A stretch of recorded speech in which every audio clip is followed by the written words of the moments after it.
Live, showcasing all of Minnesota to you with Megan Newquist and Chris Eggert. This is Minnesota Live. Hello, good morning, and welcome to Minnesota Live. Friends, it's just about 9 o'clock, and we start today's show with some footage from the state's biggest gaming event, 2D Con at the Hyatt Regency Hotel in Minneapolis. The events include new retro video games, tabletop, role-playing games, board games, you name it. Organizers set up dozens of arcade consoles and monitors for people to play, and all kinds of good times are had there. And you saw all ages, which I think is really fun and one of the great things about video games. It brings people together. We have much to talk about today. First, a couple of quick introductions. We appreciate you being here. If you're just joining us, we're the hosts of the show. My name is Chris Eggert. I'm Megan Newquist, and unlike our typical program, today's show we are focusing on one topic and one topic alone: gaming. Minnesota Live is hosting a gaming show.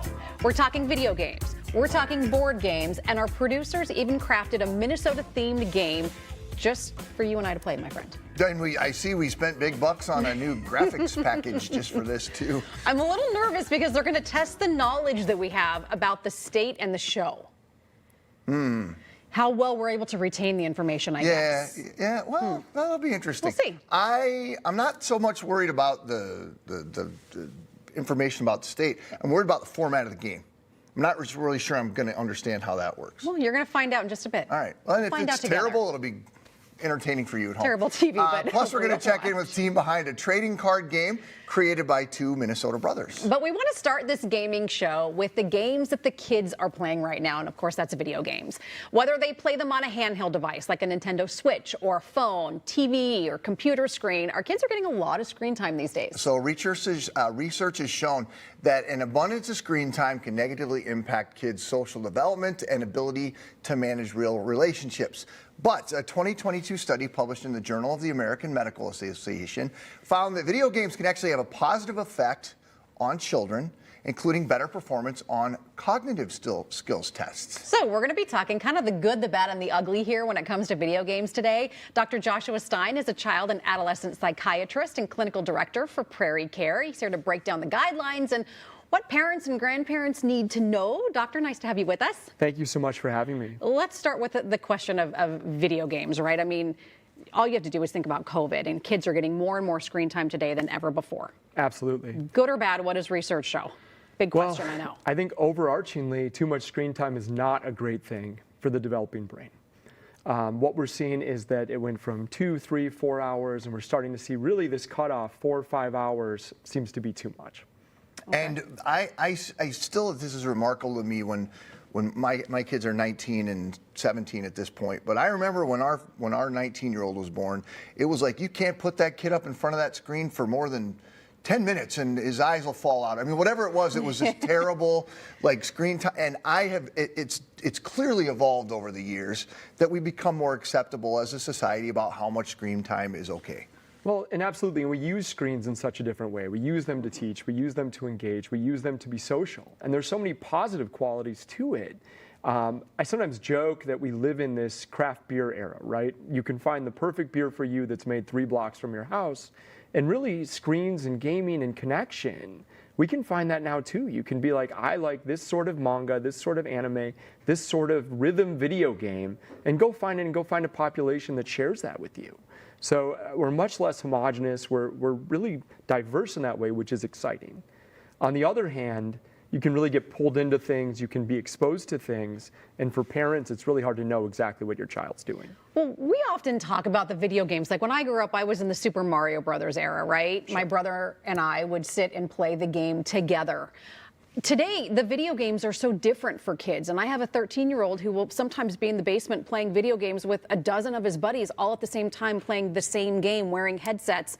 It's a different sort of interaction today with the video games, and I wonder how much that is impacting kids. It's a different kind of form of go outside and play. It's go down to the basement and hang out with your buddies. So I think it's great that they can stay connected in that way, that relationships can be maintained. A change in school does not always mean a change in friendship. Yeah.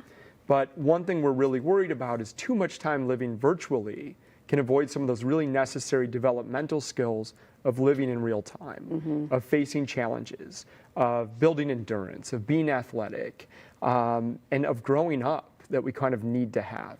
And so while it's really fun and dynamic to be on an app like whether it's Fortnite, Brawl Stars, and be yelling with your friends and having a great time, there needs to be certain limits to that parents set, that grandparents set, so we make sure that kids develop in other ways as well. Is there a time limit that you can think of just off the top of your head? Well, so first off, I think we're all aware every kid is different. Yep. But I'd say the younger the child is, the more we want to limit that screen time. And a lot of parents need to be careful, and this is a generational change, right? So you talk about having a little bit older kids. The challenge I have with younger kids is screens are just so much more important. And we saw, because of COVID, screens took on a new presence due to schooling being on them. So some kids are going to do better coming off screens. Some kids are going to do a lot worse. But what we're seeing is we really want it to be under maybe an hour, hour and a half a day for our youngest children, age 2 to 5. It can start to expand a little bit as kids get older. But things we do want to monitor for are, does my kid seem more irritable when he comes off a screen? Are we getting in fights all the time as a family about screen time, about video games? Is this all they talk about? Are they losing interest in things they used to enjoy, whether arts or sports, clubs, writing, poetry, reading? Are they missing out on some of their developmental needs in school because they're spending so much time here? Are they not getting that 20 minutes of reading before bedtime that the teachers in elementary school want so bad? I think about the screens too. The kids are on screens in school. They're coming home and doing their homework on screen. Like sometimes I'll tell my kids, get off your screens, right? So they put the computer away and then they grab their phone. I'm like, no, that's a screen. So then they put the phone down and they turn the TV on. I'm like, no, that's a screen too. We're literally inundated with them, and the kids are too. Yeah, I think the other side too is, as families, you think about maybe the era that we grew up in, there was like TGIF, right? Yeah. On KSTP. We'd watch that as a family together. We'd watch an Urkel, and we'd share this moment as a family. And now you may watch families sit down to watch a show, but everyone has their phone up, including mom and dad. So we have to be aware also that while kids may be enjoying games, they're watching how we work. And they're watching that at dinner, mom or dad has their phone sitting up in front of them, and they're paying attention to their alerts as they happen. And they're seeing that that's important. That pulls away from the family, and they start to know, oh, well, that's okay for me as well. And so we're losing some of that shared experience and that growth. And one of the concerns we have as psychiatrists, as doctors, whether pediatricians or in mental health, is just this overarching concern that kids are starting to develop and learn things, maybe not from the right role models. They're hearing language on these video games that is not healthy, that's dangerous, that's threatening, that's violent. And so we have an opportunity as parents to step in and help regulate that. We teased at the beginning that in some cases, video games helped with certain cognitive skills. Yeah. What would that be? Well, absolutely. And we've seen video games come out just to focus on this. So there's actually a treatment for ADHD called EndeavorRx that's in fact a video game that teaches kids how to multitask at the same time. It's really dynamic. But I think that video games can help kids with memory, can help kids with working memory. We can see some developments in executive functioning at times. We can see them learn how to barter, how to trade, some really cool skills. It's just everything in moderation, right? And that's a skill we all need to learn. We all have things we love and we get caught up with.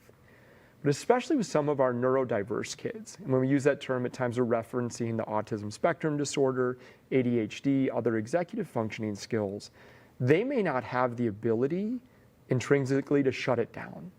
And we can see really large fights, really large moments of escalation that can lead to danger when they have to come off, whether it's Minecraft or Roblox. Yeah. As much as on the other hand, those are creative and can be artistic, and kids are building and coding. So we really need to watch that. We need to be careful as parents, as the people who teach, to be aware. Moderation.